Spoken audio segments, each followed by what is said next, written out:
Hello everyone. Uh, the last topic of this chapter, a very simple topic, but very important for your exams.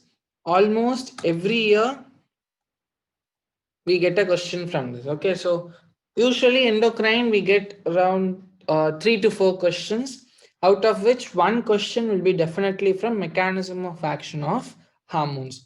The question that is asked is very simple. It goes this way: which of the following hormones as an intranuclear receptor, or which of the following has got a membrane bound receptor, which of the following acts by second messenger, which of the following acts by regulating the genome? These are the 4 standard questions that almost know it comes every year.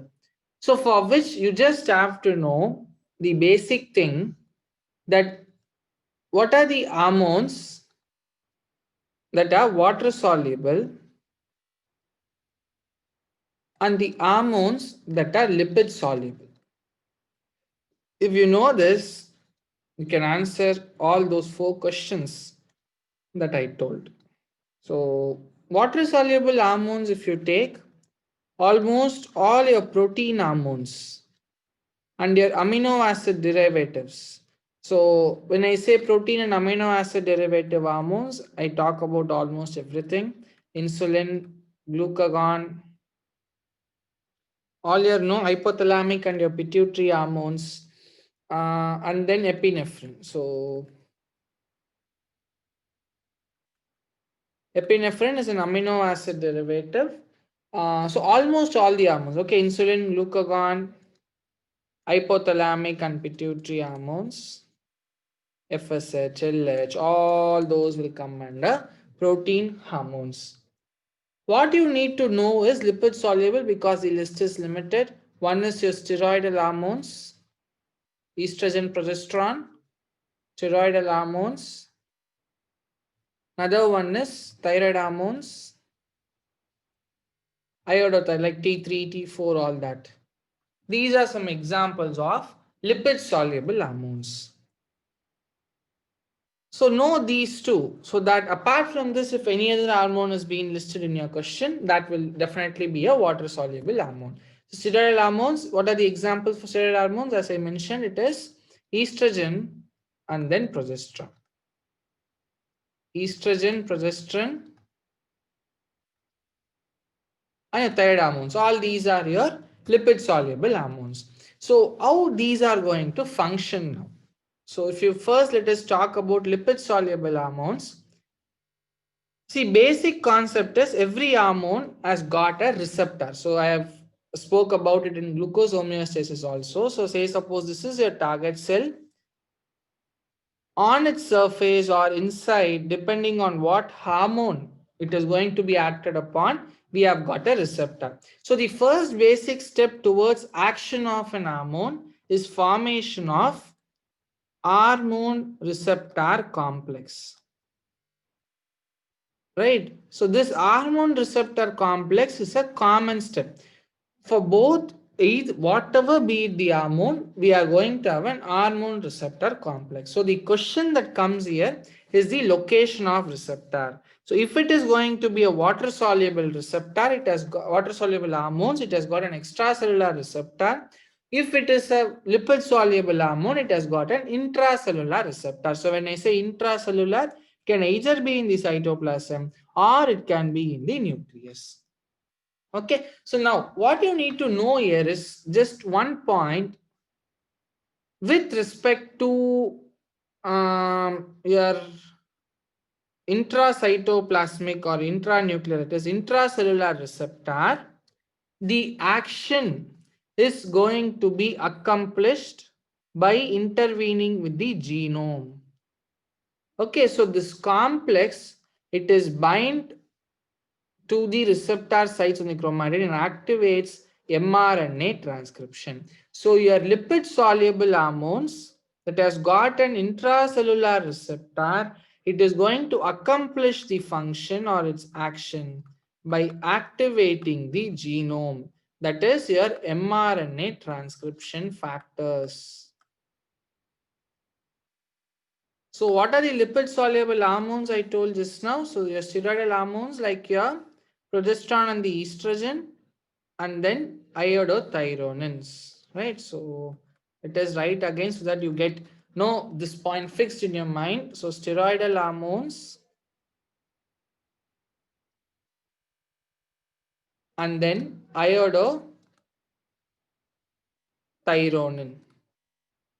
These are the hormones concerned with lipid soluble, or its mechanism of action is activation of the genome, that is your mRNA transcription and its associated factors. Right? Now, talking about your water soluble hormones. When it comes to water soluble hormones, that is your peptide hormones, your protein hormones, or your amino acid derivatives. So, can be anything, a FSH or LH or insulin or glucagon or epinephrine or norepinephrine. So, the list goes on like this. It has got an extracellular receptor. So, the point that you must know here is, unlike this lipid soluble, where the hormone receptor complex itself entered into the nucleus and activated the genome, we are going to have something called a second messenger. See, what is this primary or the secondary here? Primary is the first source of information, secondary is the second source of information, right? So, for example, if you ask me, say, suppose the TV reporters, right? They are the secondary messengers because they get the information from somewhere, so the source is different. So maybe, say, suppose there is a crime scene happened at your neighborhood, so these media people might know, knock your doors, and you will be the source of information. So you are the primary messenger, that they try to add some spices to it and they try to convey it through the television channel. So they are the secondary messengers, and if we try to carry the information further, we are the tertiary messenger, and it goes on like this, right? So the ultimate primary messenger is going to be the hormone, but since these are water soluble, they will not be in a position to cross the lipid membrane, so they are going to have an extracellular receptor. So once this hormone receptor complex is being formed, we have got activation of secondary messengers. So those secondary messengers are mostly cyclic AMP or calcium ions. Along with it, we have got other secondary messengers also, like something called as your cyclic GMP, and then ionocetyl triphosphate, something called IP3. All these are few examples of secondary messengers. Okay, this stands for, this might be new to you, ionocetyl triphosphates. Not important for your exams. They just ask you what is the mechanism of action. So you just have to say it is by generation of second messengers. And these second messengers are going to induce some biochemical responses, and we are going to have some physiological response. So here he has given an example of FSH. So it is related to your ovarian growth.